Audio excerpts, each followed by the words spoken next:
ಮೊದಲು ನಿಮ್ಮಲ್ಲಿ ಕ್ಷಮೆ ಕೇಳ್ತೀವಿ. ನಾವು ನೆಳ್ಳಿ ಕುಂತು ಬಿಸಿಲಿಗೆ ಕೊಡ್ತೇವೆ. ದಯವಿಟ್ಟು ನಿಮ್ಮಲ್ಲಿ ಕ್ಷಮೆ ಕೇಳ್ತೀವಿ. ಅದಕ್ಕೂ ಇವರು ವ್ಯವಸ್ಥೆ ಮಾಡಬೇಕಾಗಿತ್ತು. ನಾವು 5 ನಿಮಿಷ ಮುಗಿಸ್ಬೇಕಂದ್ರೆ ನಮ್ಮ ಹಿರಿಯರಾದಂಥ ತಾಸಂಗೆ ಮಾತಾಡ್ತಾರೆ. ಅದಕ್ಕೆ ನಮ್ಮಲ್ಲಿ ಕ್ಷಮೆ ಇರಲಿ.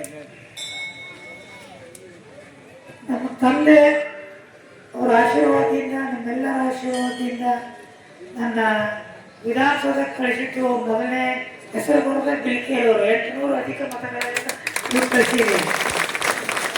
ಇದು ಒಂದೇ 800 ಮತಗಳ ಅಂತರದಿಂದಲ್ಲ. 1982ರಿಂದ ನಮ್ಮ ತಂದೆ ನಮ್ಮ ಮೊದಲನೇ ಸಲ ಪಂಚಾಯತಿ ಕಳಿಸಿದ್ದು ಬಿಲ್ಕೇರೂರು ಗ್ರಾಮ ಪಂಚಾಯತಿ. ನಿಮ್ಮ ಬಿಲ್ಕೇರೂರು ಬೇರೆ, ತಿಮ್ಮಪ್ಪರು ಬೇರೆ. ನಮ್ಮ ತಂದೆ ಯಾವಾಗಲೂ ಹೇಳ್ತಿದ್ರು, ಬಿಲ್ಕೇರಿ ತಿಮ್ಮಪ್ಪ ಅಂದ್ರೆ 2 ಕಣ್ಣಿದ್ದ ನಮ್ಮ ತಂದೆಗೆ. ನಾವೆಲ್ಲ ನಿಮ್ಮ ಹಿರಿಯರ ನಾವು ಬೈತಿದ್ದೀವಿ, ಅವ್ರಿಗೆ ಆರಾಮಿಲ್ಲ ಬೇಡ ಅಂತ. ಲೋಕಪ್ಪನ, ಶಿವಪ್ಪನ, ಅರಮನೆಯವ್ರನ್ನ, ನಮ್ಮ ಲಕ್ಷ್ಮೀಗೌಡ ಅಂತಿದ್ರು, ನಿಮಗೂ ಎಲ್ಲರಿಗೂ ಗೊತ್ತಿರಬೇಕು. ಮತ್ತೆ ನಮ್ಮ ಅಕ್ಬರ್ ಸಾಹೇಬ್ ಅವ್ರನ್ನ ಬೈತಿದ್ದೀವಿ ನಾವು, ಆರಾಮಿಲ್ಲ ಅದೇ ನೀವು ಅವ್ರನ್ನೇ ಕಳಿಸ್ತೀನಿ ಅಂತೇಳಿ. ಅಷ್ಟು ದೋಸ್ತಿ ಬಿಲ್ಕೇರಿ ಅಂದ್ರೆ ಅಷ್ಟು ಪ್ರೀತಿ ನಮ್ಮ ತಂದೆಯವರಿಗೆ.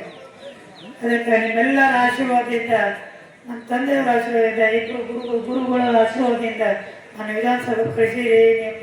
ನಾನು ಶಾಸಕಲ್ಲ, ನೀವೇ ಶಾಸಕರು. ಇವಾಗ ನಾನೇನು ನೀವೇನು ಹೇಳ್ತೀನಿ, ನನಗೆ ಯಾರು ಶಾಸಕರನ್ನು ಅನ್ನಂಗಿಲ್ಲ. ಒಮ್ಮೆ ಸಾಕೋಣ ಅಂತಾರೆ ಎಲ್ಲರೂ.